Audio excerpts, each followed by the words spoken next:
Hello and welcome to Ask Torre.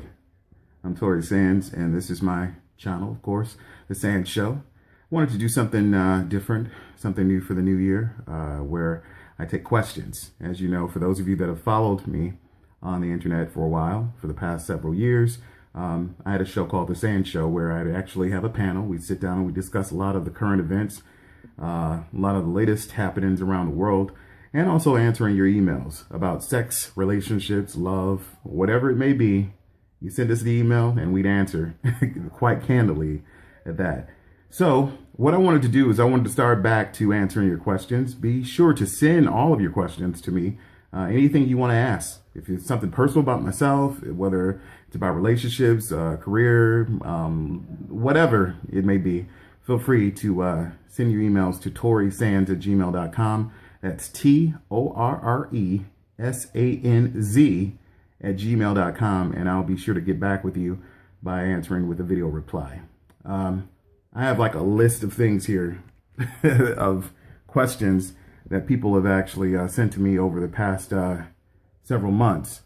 And some of these questions are pretty old too, from a couple of years ago when after we stopped the Sanz Show, I didn't get a chance to get to some of these questions. So I wanted to start doing this now.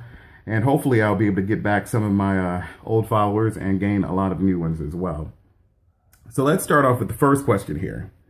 The first question here says, Dear Torre, it says, my boyfriend wants to have sex without a condom. He's HIV negative and I'm HIV positive. What should I do? Well, thank you for sending in the question, first of all. That's a toughie. Ultimately, it's up to you. It's up to you and your partner to discuss this, to talk about whether or not you should have sex without a condom. Now, personally, I feel like, okay, it depends on how long you've been in the relationship and how deeply you feel about the person. I can't tell you whether to do it or not because it's not my body, it's not my life. But if you feel as if that you're not at that place where you want to actually have unprotected sex with him, knowing that you're HIV positive and he's HIV negative, then yeah, most likely I would talk to him about it, explain to him your concerns. Because even though you may be in a monogamous relationship and, the both of you plan to be together for the rest of your lives, a lot of things change over time. And you wouldn't want to be the bad guy. Basically, people placing blame on you for your boyfriend status changing from negative to positive. So that's very, very iffy, touchy subject there. If you feel as if, you're not ready to cross that bridge with him, then by all means use protection and let him know how you feel. Obviously, if your boyfriend is HIV negative and he doesn't care whether or not he contracts the HIV virus, then, that's questionable. Although people feel like a way to express their unconditional love is to not use condoms. But right now, I think at this stage, if you're feeling a certain way about it, you have reservations about it, then talk to him and let him know that you don't feel comfortable with that. So I'll leave it at that. It's up to you, but talk to him. Communication is key. The next question I want to do is, I am extremely picky when it comes to dating guys. I have a type, but can't seem to find my Mr. Right. What should I do? Lower my standards or just settle? Well, thank you for that question as well. Well, I think we all have standards. We all have a type of guy that, that interests us. But no one's perfect. You're not going to find Mr. Right. You're not going to find Mr. Perfect. And, what I'm saying is that you can find someone that's right for you, but you're not going to find that perfect image of a man that, or girl that you may see in your head. The thing is that try to, when you're dating, keep an open mind. If you have tons of things in common, if you're attracted to the person, if you enjoy being in that person's company, then that could be the right person for you.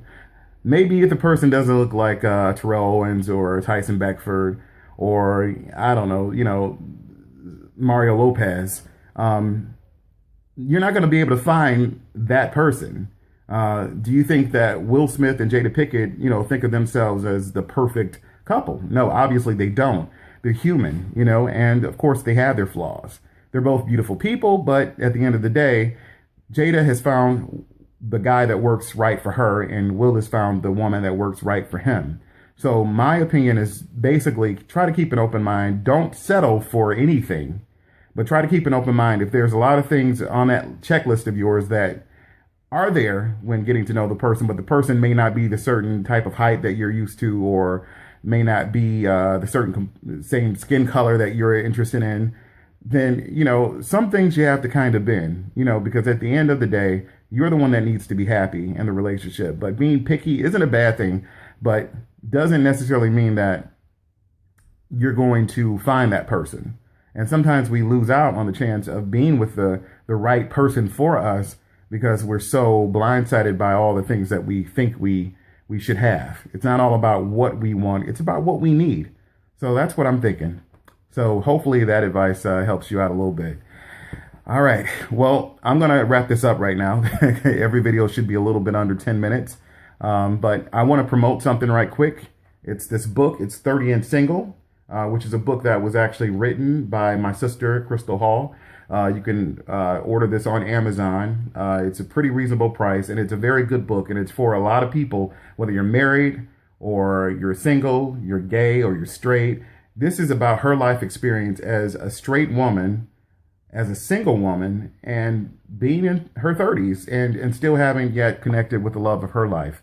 And it's a story that I think everyone can relate to. So be sure to go out and support it. You can get that at Amazon.com. Again, if you have any more questions or anything that you'd like to know about me, or questions that you just want to find, some sort of solution or get someone else's opinions. I'm not an expert by all means, but I'm here to help.